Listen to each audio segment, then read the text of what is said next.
رات میں جب بھی رکھیں کوئی چیز سے اس کو ڈھانپو اور بسم اللہ کر کے ڈھانپیں.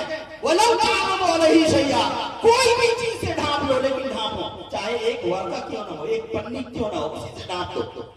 اس حدیث کے اندر محدثین کرام بیان کرتے ہیں کہ ہم نے پہلے میں نے بتایا کہ جنات کی کتنی طاقت ہے کہ ہزاروں میل کی دوری کر کے ملک سرا کی وہ بھاری بھرکم بڑا تخت, بڑی کرسی جس کے اندر سونے جواہرات لگے ہوئے تھے, پلک چھپکنے کے برابر وہ حضرت سلیمان علیہ السلام کی مجلس میں حاضر کر دیتے تھے.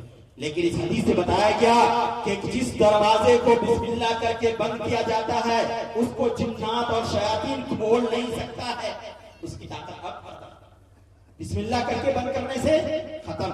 اسی طرح برتن پہ اگر ایک کاغذ سے بھی برتن کو اگر ایک کاغذ سے بھی ڈھانپ دیتے ہیں کتنا ہلکا ہے اور جنات کی کتنی طاقت ہے, لیکن جب ہم بسم اللہ کر کے کسی چیز کو ڈھانپ لیتے ہیں ڈھانپتے ہیں, جنات کی طاقت نہیں کہ اس ورقے کو الٹا کر کے اس پانی کو پی لیں. اتنا ہی نہیں فرمایا, وعن ابی ہریرہ رضی اللہ تعالی عنہ قال قال النبی صلی اللہ علیہ وسلم لا تجعلوا بیوتکم مقابر فإن الشیطان ينفر من البیت الذی تقرأ فیہ سورۃ البقرہ. رواہ مسلم, صحیح مسلم کی روایت ہے. حضرت ابو ہریرہ رضی اللہ تعالی عنہ کہتے ہیں نبی اکرم صلی اللہ علیہ وسلم نے فرمایا کہ اپنے گھروں کو قبرستان نہ بناؤ, کیونکہ شیطان اس گھر میں داخل نہیں ہوتا جس گھر میں سورہ بقرہ کی تلاوت کی جاتی ہے. معلوم یہ ہوا کہ اگر جنات اور شیاطین کا اثر نہیں چاہیے تو ہمیں چاہیے کہ اپنے گھروں کے اندر سورہ بقرہ کی تلاوت کیا کریں. یہ جنات سے بچاؤ کا طریقہ ہے. اور اگر کسی کو جن کا اثر بھی ہو جائے تو انہیں چاہیے کہ سورہ بقرہ وہاں پر بیٹھ کے پڑھا اور عام حالتوں میں اپنے گھروں میں سورہ بقرہ کی تلاوت ضرور کیا کریں. اس سے یہ ہوتا ہے کہ اس گھر میں شیطان داخل نہیں ہوتا. اتنا ہی نہیں, عن عبد الله بن مسعود رضي الله تعالى عنه قال قال النبي صلى الله عليه وسلم من قرأ بالآيتين من آخر سورة البقرة في ليلة كفتاه. رواه مسلم. حضرت عبداللہ بن مسعود رضی اللہ تعالیٰ عنہ حدیث کے راوی ہیں, صحیح مسلم کی حدیث ہے. کہتے ہیں کہ نبی اکرم صلی اللہ علیہ وسلم نے فرمایا کہ جس نے رات میں سورہ بقرہ کی آخری 2 آیتوں کو پڑھ لیتا ہے رات بھر کے لیے اس کے لیے کافی. معلوم یہ ہوا کہ جو شخص سورہ بقرہ کی آخری 2 آیتیں رات میں پڑھ کر کے سوتا ہے یا رات میں کسی بھی وقت پڑھتا ہے, چاہے مغرب بعد ہو, نماز کے بعد ہو, عشاء سے پہلے ہو, عشاء کے بعد ہو یا سوتے وقت ہو, کبھی بھی سورہ بقرہ کی آخری 2 آیتوں کو پڑھ لیتا ہے رات بھر کے لیے وہ آدمی مطمئن ہو جاتا ہے.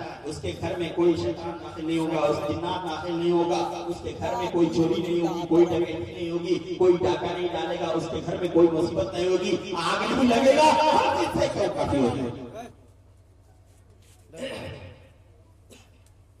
اتنا ہی نہیں, عن ابی ہریرہ رضی اللہ تعالی عنہ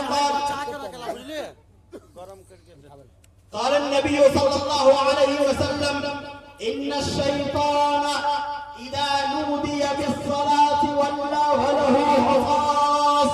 رواه البخاري ومسلم. حضرت ابو ہریرہ کہتے ہیں کہ نبی اکرم صلی اللہ علیہ وسلم نے فرمایا کہ بے شک شیطان جب اذان دی جاتی ہے تو وہ شیطان جنات گرتے پڑتے آتا. معلوم یہ ہوا کہ اگر کسی کو جنات کا اثر ہے تو اس کے سامنے اذان دے دیا کریں, ہو سکتا ہے اس سے جنات کا اثر ختم ہو جائے. یہ بچاؤ کا طریقہ.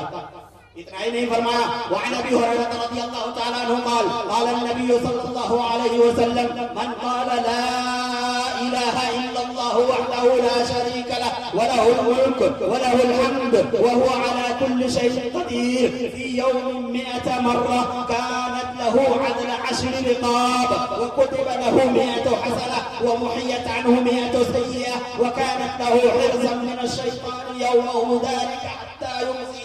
رواہ البخاری و مسلم. صحیح بخاری اور صحیح مسلم کی روایت ہے. حضرت ابو ہریرہ حدیث کے راوی ہیں, کہتے ہیں کہ نبی اکرم صلی اللہ علیہ وسلم نے فرمایا کہ جو شخص 100 مرتبہ لا الہ الا اللہ وحدہ لا شریک لہ وله الملک الملك وله الحمد وهو على كل شيء قدير. یہ والا ذکر پڑھ لیتا ہے تو اللہ تبارک و تعالیٰ اس کے بدلے اسے 4 انعام دیتا ہے. سب سے پہلے اسے 10 گردن آزاد کرنے کے برابر ثواب ملتا ہے. 10 گردن مطلب 10 قیدی کو آزاد کرنے کا برابر ثواب ملتا ہے. دوسری چیز، دوسرا فائدہ، دوسرا انعام، اس کے لیے 100 نیکیاں لکھ دی جاتی ہیں. تیسرا انعام، اس کے کھاتے سے جو 100 گناہ ہوتے ہیں اس کو اللہ تبارک و تعالیٰ مٹا دیتا ہے. چوتھا انعام، اللہ تبارک و تعالیٰ اس کو شیطان اور جنات سے محفوظ کر دیتا ہے.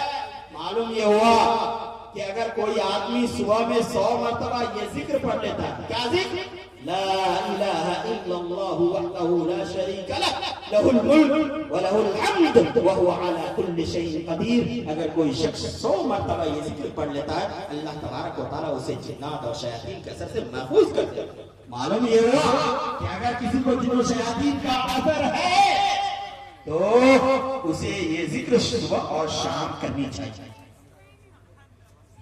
اتنا ہی نہیں فرمایا.